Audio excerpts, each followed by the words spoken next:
de sus más expertos oficiales para que ayudaran y apoyaran a los franceses en todas las mediciones, pero que además tenían que tener la suficiente formación para también determinar ellos sus propios cálculos y también llegar a unos resultados con independencia de lo que llegaran los franceses. Sorprendentemente no se nombra a dos expertos oficiales, sino a dos jóvenes guardiamarinas de 21 y 19 años, Jorge Juan y Antonio de Ulloa, que si bien habían finalizado sus estudios brillantemente, no tenían todavía categoría militar, eran solo guardiamarinas, y entonces se les ascendió a teniente de navío. Se saltaron 3 grados, alférez de fragata, alférez de navío y teniente de fragata. De estos 5 componentes, los 3 franceses y los 2 españoles, se ha hablado aquí en Novelda principalmente de Jorge Juan y también de Antonio de Ulloa. Incluso en la última sesión hace 2 años estuvo un descendiente de Jean-Marie de la Condamine que nos habló de su ilustre antepasado. Yo creo que hoy es oportuno traer aquí y ahora a Luis Godén, por varias razones. Primero, porque próximamente, dentro de unos meses, el año 2010, se va a celebrar el 250 aniversario de su muerte. Segundo, por la importancia que tuvo en el resurgir de la ciencia española durante 25 años, desde que tomó contacto en 1735 con Jorge Juan y Ulloa en Boca Chica, en el fondeadero de Boca Chica en la bahía de Cartagena de Indias, hasta su fallecimiento en Cádiz en 1860. 25 años que fueron el periodo en el cual los científicos españoles se pusieron al día en la ciencia de la época. Es un dilatado tiempo de los servicios que prestó a España, que después brevemente detallaremos en unos datos biográficos. Tercero, porque fue un activo y fundamental miembro de la Asamblea Amistosa Literaria, de la cual todos los que estamos aquí hoy en la tribuna somos miembros, incluso también es tradición que el señor alcalde de Novelda siempre sea también miembro honorario, miembro de honor de la Asamblea. Y por último, porque la historia ha tratado muy mal a Godén, probablemente por la influencia francesa, ya que Godén, al prestar servicios de España, es casi ignorado en la historiografía francesa. Vamos a ver algunos datos biográficos. Luis Godén nace un 28 de febrero de 1704 en París.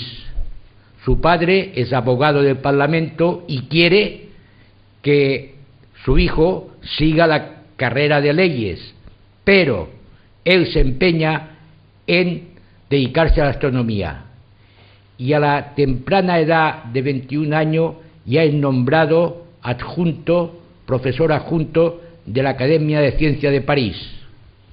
Es entonces cuando está en plena efervescencia la polémica de la forma de la Tierra, y Luis Godén hace varias propuestas para solucionar el problema.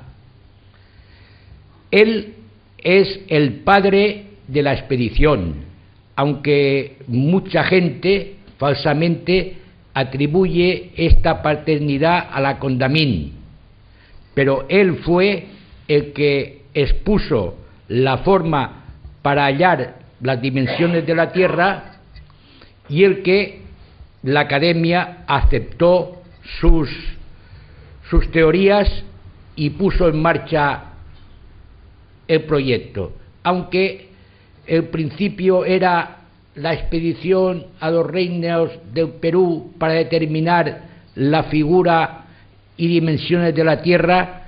Después se le conoce como Arco del Meridiano e incluso se le conoce como la expedición de la Condamine. Esto es debido al carácter, a la personalidad arrolladora de la Condamine, que era muy extrovertido, muy echado para adelante y sabía hacer muy bien la propaganda, mientras, como ha dicho mi predecesor, Godin era un bonachón.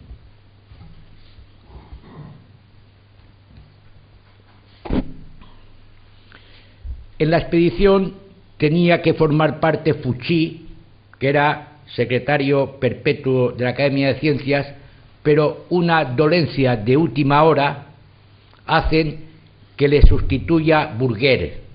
Burger era ya un científico el más maduro de los tres, tenía ya una personalidad y un prestigio en todo el país de Francia, tenía una gran ascendencia en las altas instituciones del país y se integra en la expedición. Y tan pronto llegan a América, cambian los planes iniciales de la academia, porque lo que pretendía Godin era medir en el sentido de los paralelos este-oeste. En cambio, Bouguer lo cambia y hace las mediciones del meridiano en el sentido norte-sur. No vamos a entrar si esto fue un acierto, probablemente lo fue, hacer la medición norte-sur en vez de sobre este-oeste del paralelo. El caso es que la Condamine se encuentra pues en una situación embarazosa porque pierde el liderazgo, y aunque él es el responsable ante la Academia de las Ciencias y es el académico más antiguo, porque él antes de salir de América ya había sido nombrado académico numerario o pensionista, aunque después sería desposeído de esta, más adelante, como después veremos, sería desposeído de esta condición. Pero él se sienta pues su prestigio menoscabado, y entonces es cuando se refugia en Jorge Juan y deja al lado a los franceses. Jorge Juan y Godin forman un equipo de las triangulaciones que tienen que medir, le toca una serie de mediciones y ellos forman equipo, y allí pues Jorge Juan aprende mucho de Godin. Al terminar esta expedición, que duró muchos años, 9 años, porque Jorge Juan se retrasó porque se vio distraído de sus obligaciones académicas para llevar a cabo unas operaciones navales militares, porque está el almirante inglés Anson, que está amenazando los puertos del Pacífico, los puertos españoles del Pacífico, y entonces incluso el virrey les hace construir unas goletas y unos bergantines, y tanto Jorge Juan como Ulloa pues llegan a mandar estas embarcaciones. Entre tanto, Bouguer y la Condamine regresan sucesivamente a Francia, pero Godin se queda en América esperando a que Jorge Juan termine las mediciones, y es entonces, en este interín, cuando acepta ser catedrático de matemáticas de Lima.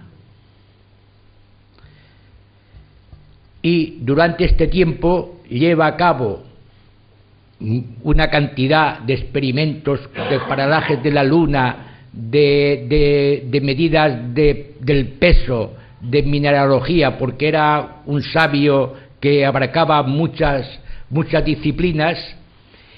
Y la justificación oficial de quedarse al servicio de España es que en el pasaporte que le despidió les despidió Felipe V, decían que estaban obligados a servir a España si se les pedía. Pero la realidad es que él se ve apartado de sus dos compañeros franceses y quiere separarse de él, quiere separarse de ellos. Y está 9 años en Lima de profesor de matemáticas, pero haciendo además muchas más cosas. Es testigo del terremoto de Lima, y antes había sido testigo de un terremoto en Panamá y de otro más, y después lo sería de Cádiz. Es un hombre que ha asistido a 4 terremotos en su vida, lo cual no es muy normal. Cuando termina su etapa en Lima, regresa a Francia. Él se ha querido justificar ante el ministro francés, enviándole una carta diciendo las razones por qué se queda al servicio de España, pero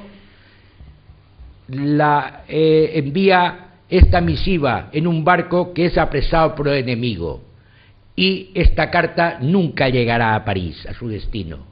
Entonces, cuando él regresa a París con la pretensión de tomar posesión de su plaza de académico de número de la Academia de Ciencias, se encuentra desposeído y no le dejan reintegrarse en su destino. Entonces el marqués de la Ensenada se entera de esta circunstancia, quiere captar el talento, este gran talento para España, y le ofrece el cargo de director de la Academia de Guardiamarinas de Cádiz. En 1753 toma posesión de este nuevo destino. Allí hace una gran labor, porque además de racionalizar las enseñanzas, pues también impone unos métodos y le da un giro bastante importante a los estudios de la Academia de Guardiamarinas.